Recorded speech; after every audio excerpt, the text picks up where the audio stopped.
Come here, let's take a picture, Aleah, and everybody give Aleah a big hand.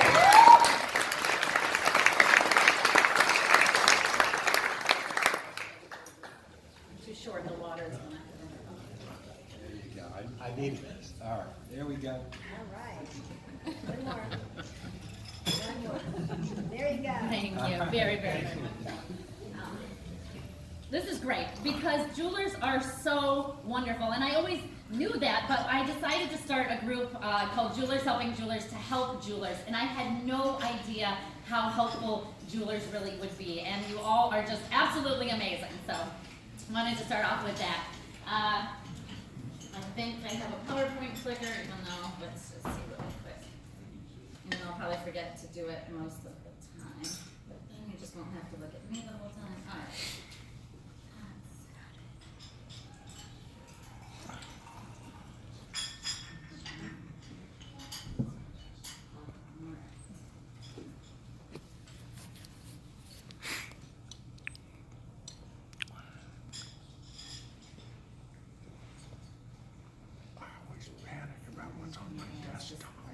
Probably just telling jokes or something. I met this guy the other day and he told me he was a diamond cutter. I got all excited until I found out he just mows the field at the baseball park.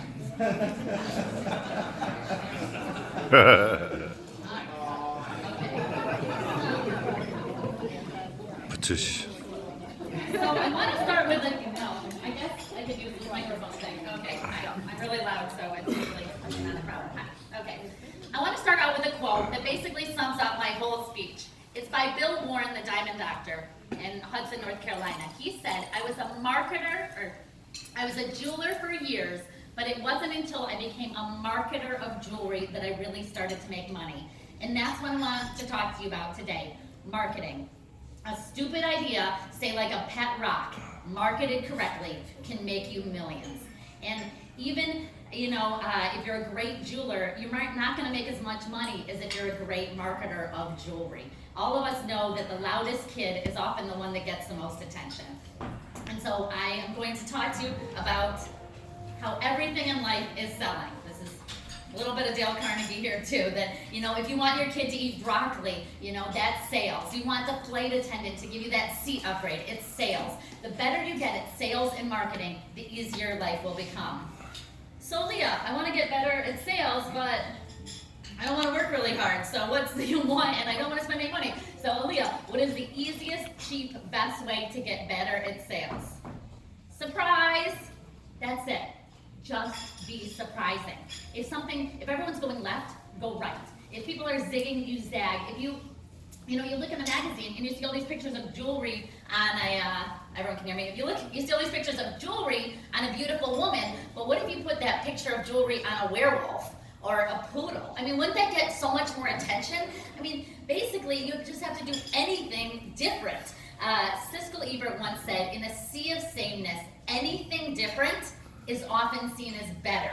And running this group, there's 14,000 retail jewelers in my Facebook group, but to get to those 14,000, I vet about 100 a day. So 100 jewelers a day, I look at their Facebook profiles, I look at their websites, and they're kind of boring. They're all really, really similar. Now and then I do see something, but what I'm trying to tell you is you only have to do something very little different, and it's going to get someone's attention. I even talked to Ann a couple minutes ago. I run a lot of Facebook ads.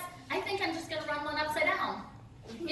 Why not? Even if you're in a magazine right now, why not just run that same ad upside down? Because people are scrolling on their phones, they're going like this, and all of a sudden they're going to be like, wait, that's upside down.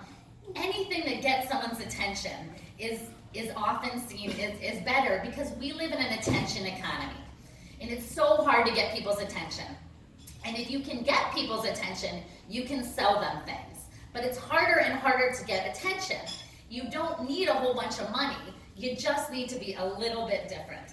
So these are some examples that I thought were really great. This is Cards Against Humanity, and I love this. So the Cards Against Humanity is a card game, and on Black Friday, they raised all their prices. It's so simple, but everyone was talking about it. They made more money because everybody expected them on Black Friday to have a sale, but instead they raised their prices. My husband goes to this restaurant, and they throw rolls at you, Chuck. So that's it. They just throw rolls at you. But my husband's talking about it all the time. I mean, you only have to do, this is free for a restaurant. But they talk about it all this time. So Anne was telling me about a restaurant where the waitresses are mean to you. It costs you nothing, and there's a line out the door. Maybe you shouldn't be mean to your customers, but it's different. It could work. I mean, there's a restaurant in Texas where you get 2% off if the waiter likes your butt.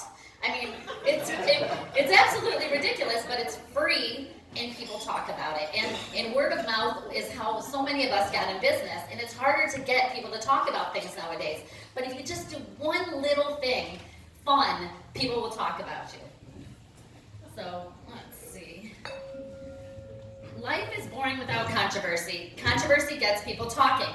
Do you remember when D. Geller and Sons, they gave away a free gun with purchase? It was talked about in China. I mean, there was news in China. It's amazing how much publicity it got. And yes, we all hate negative political ads, but studies show they work. And we're an emotion business, and sometimes controversy is an emotion too. So sometimes, a little tension can create more sales. But I think it's not my favorite way to do more sales. I think it better is to come up with ideas that are delightful and surprising. So I listed a couple here.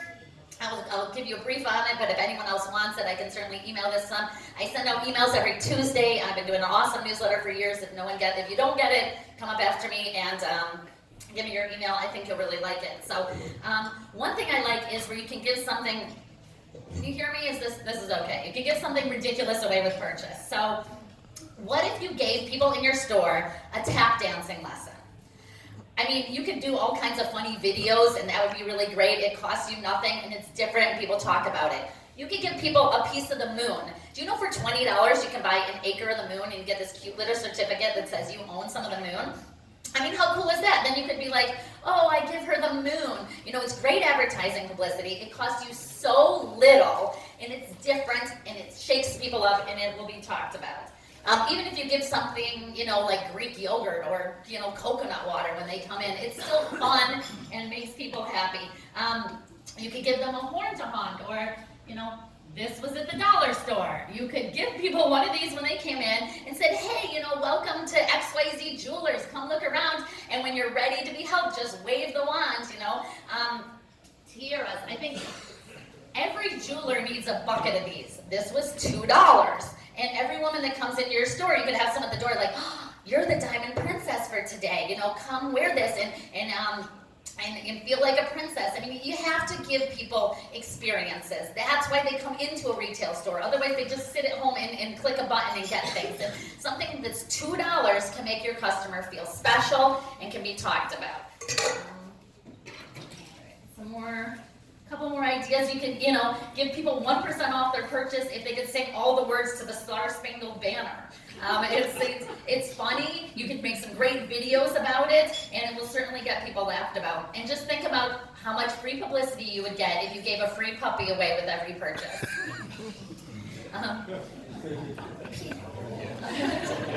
It would be through the Humane Society, but I think, it would still be a lot of free publicity. A free gift is awesome. People want the fortune more than they want the cookie. They want the toy in the Cracker Jack more than they want the Cracker Jacks. One of my favorite giveaways is where you give like an amethyst or a citrine. I mean, something that's breakout that costs you $2. The great thing would be if they make it into a piece of jewelry because, hey, you just made a custom job. But even if it just sits in their drawer for the next 10 years, they still look at it and think about you. And it's a much better than giving a discount. A free gift is a great way to be delightful and to surprise customers. Another way to surprise people is with a cool tagline. If you're out somewhere at, Rotary or what's that club you're going to on Thursdays, the Executive Club, instead of telling people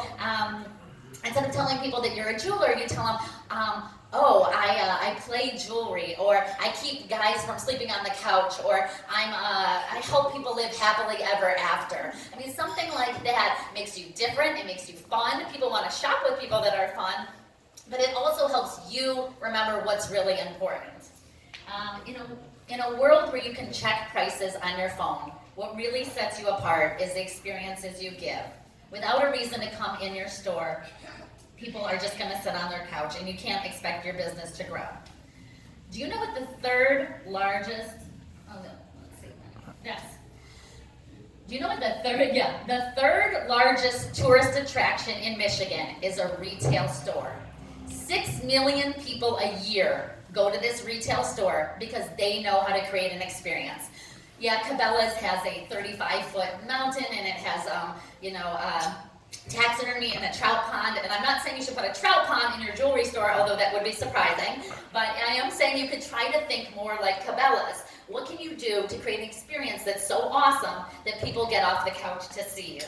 You know, I always thought what Shane Decker said was really great. You know, you show everybody that comes in the store, you run up to them and be like, look what I just made, and you know, this is amazing, and show them the biggest diamond you have in the store, because they might buy it, and even if they don't, they're gonna be dazzled. They'll talk about it to their friends. I mean, basically people are walking around with their phones just looking for anything different. They want to post about it. I mean, everybody has a blog nowadays, so they just need shit to talk about. So, and so if you just do anything cool or fun, oh, look at this 3-carat diamond I saw today, you know, at Johnson. So anything you do is going to be shared. It's going to be shared with other people, and it's basically free advertising, and it's awesome. So, a couple more quick ideas that are fun. You can have a Girl Scout meeting in your store. This is awesome because it gets girls shopping early. You can have a diamond merit badge for them. You can have a birthday party each month for a different gem. Instead of saying like today, August is, amethyst is the birthstone, you say happy birthday, amethyst. You make it look like it's for, you can have gem drinks that are named after that gem, and you can, instead of like wishing Tom and Beth a happy anniversary, you write happy anniversary to their ring. I've seen some jewelers where they mail the couple a happy anniversary Beth's ring, and they address it to the ring. You know, little cute things like this are memorable, and they're talked about. An ugly jewelry contest, you could have a weight loss contest. Teaching a class is great because when you don't look like you're selling is when you sell the most. Teaching, you could go to old people's homes and teach about gold, or you could teach a gem class for guys that are getting engaged. Anyway, you sell a lot when you don't look like you're selling and you look like an expert. Let's see, so I can give you more ideas later, but I'm going to move on because we all want to learn more and hear me talk really fast. Okay, let's see. I think the problem is, besides slow internet, is that, there we go. I think the problem is that we often forget why people shop with us, because we're just, so busy on day to day. But every time you make an ad, or every time you're selling, you should think, why is anybody shopping with me? So many times I see an ad and they'll be like, follow me on Facebook or come to my store, but they don't tell me why. And I mean, think about it. When you're watching an ad, if you're watching like a commercial, aren't you thinking, how does this benefit me? So you need to answer that before your customer even asks that. You should constantly be telling your customer and making it crystal clear what value you provide to them. This is your value story.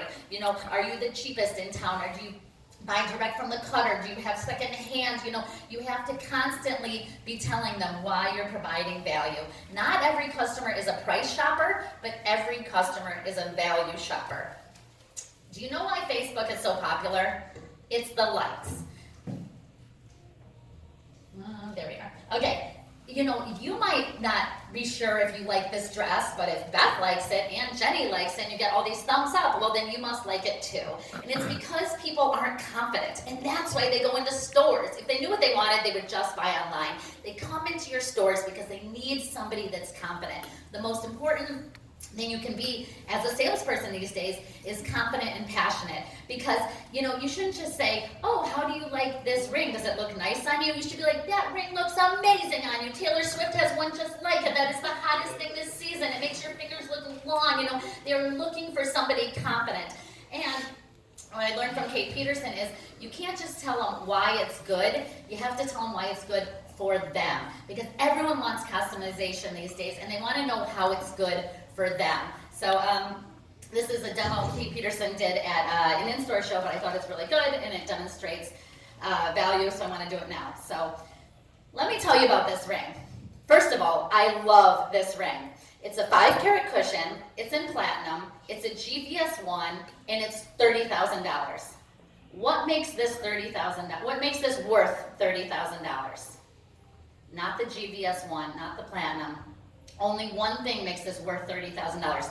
The first thing I said, I love this ring. Because if I didn't love it, it wouldn't be worth $30,000. If I wanted a pear shape, and I really loved pear shapes, I wouldn't care that this is a great deal on a cushion. It has to be something they love. So how do you get someone to love something? Well, you make it personal to them. You do this by asking them a lot of questions. Oh, you like to ride bikes? Well, this ring is great. You won't even need a bike light, it's so bright. Or, oh, you're a cook. That's fantastic because this ring is low and it doesn't have a lot of places for, food to get stuck on it. So if you make it valuable to them, you will love it and you'll sell more jewelry. You have to think of sales as a stage. There's so many similarities between selling and acting. Both of the time, you have to present something that's old to you, because you've seen the same jewelry in the case for years and years, as something different, as an exciting. But you have to get passionate, because that's how people get excited and want to buy things. And if you're not passionate anymore, hire a 19-year-old cheerleader to do it for you. I recommend hiring cheerleaders. They're very enthusiastic. There's so many products out there nowadays, and to be honest, a lot of them are the same. I mean, you can basically go buy a 1-carat halo almost anywhere. So the difference is you. For the first time ever, you matter more than what you sell. And how I know this is true is if you go on Amazon, there's 5,000 toasters, okay? And you know how most people sort which toaster to buy? By reviews. You know what they're sorting by? They're sorting by experiences. Who had the best experience with this toaster? In the 80s, everyone wanted brands, right? It was all about, Polo and Ralph Lauren. And then in the 90s, that's when Walmart and Costco and, Sam's Club, that was a big deal. But today, the younger folk, they're buying experiences. They're buying TripAdvisor and Yelp and reviews. And it's word of mouth, and word of Google and word of Yelp has now replaced word of mouth. And so the experience you give, it is no longer what you sell, it is how you sell it. And the price is not everything. Yes, way behind here. Sell you, okay. Price is not everything. Yes, maybe 20% of your customers are price shoppers, but 20% don't care what the price is. And if you focus on the 20% that do care about the price, you risk losing everybody. Because if you think what you're selling is expensive, you shouldn't be selling on it. Your customer will smell that on you and you will lose. You need to believe in the product that you are selling. And think about it. I mean, did you ever pay more for something because you wanted it faster, because you liked the vendor, because you had a relationship, they went to your church? Yes, and your customers will do that too. So don't make it all about price. All right, almost done here, guys. Good thing I talk fast. Okay, this one, I really like this. Okay, so when I was growing up in my family store, a marketing guy Bruce Freshley, came in when I was 16, and I still remember what he said because it's really great. So there are only 2 reasons people buy anything. They buy it because they love it, or they buy it because the price makes it irresistible. That is the only 2 reasons. Regardless of what the item is, the customer either loves it or the price. McDonald's and Starbucks both sell coffee. The McDonald's sells it for $1 and Starbucks sells it for $4. McDonald's does it for because of the price, and people buy Starbucks because they love it. Tiffany's is 40% more than Walmart, but they're doing just fine because people love it. So how can you be the Tiffany's? How can you get people to love it? Why do people love Tiffany's? They love it because when you go in to pick up a repair, they bring it back on a silver tray with chocolate. I mean, they're not called salespeople, they're called like diamond consultants. They make it feel luxury. So if you can make things feel luxury, if you can make each customer feel like a queen, then the less the price matters and the more you will sell. We are in the love business after all. So a couple more ways on how you get someone to love something. Most jewelers price their, there's some pictures or something, let's see, no. All right, but Aleah, how do I get somebody to love something? Okay, so most customers price their jewelry based on tangibles. What's the carat weight? What's the gold weight? But that's not why customers buy. Why did that customer come into your store? Because her mother came into your store. Because you go to the same church as them. Because you know, you have the best reviews because you're the coolest in town because you give to a charity that they give to.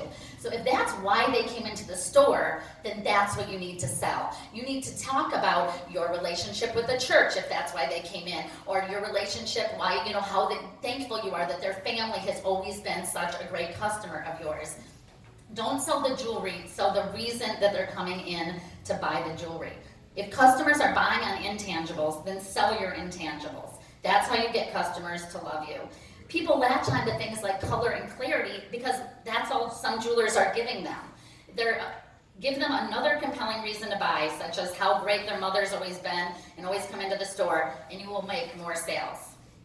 All right, lastly, let's talk about stories really quick. I know every seminar you go to, they talk about stories, but I just want to tell you how to become a better storyteller. So shoppers buy stories.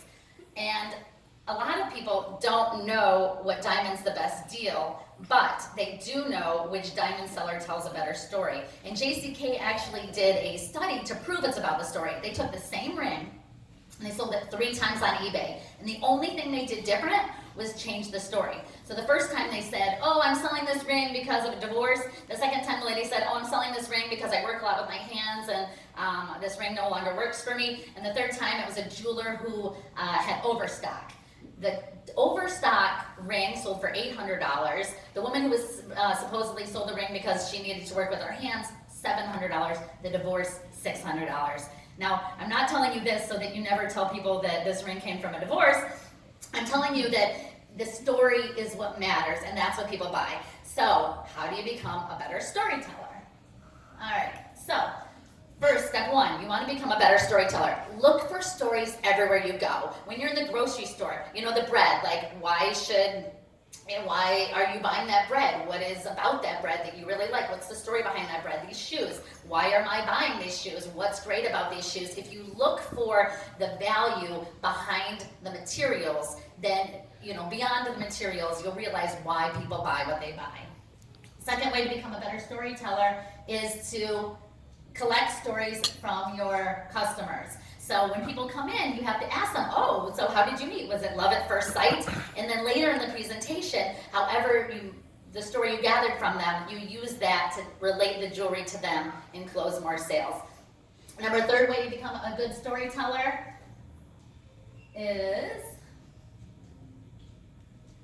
those are my grandparents, by the way. Anyway, very nice jewelers, wonderful. My grandpa was great.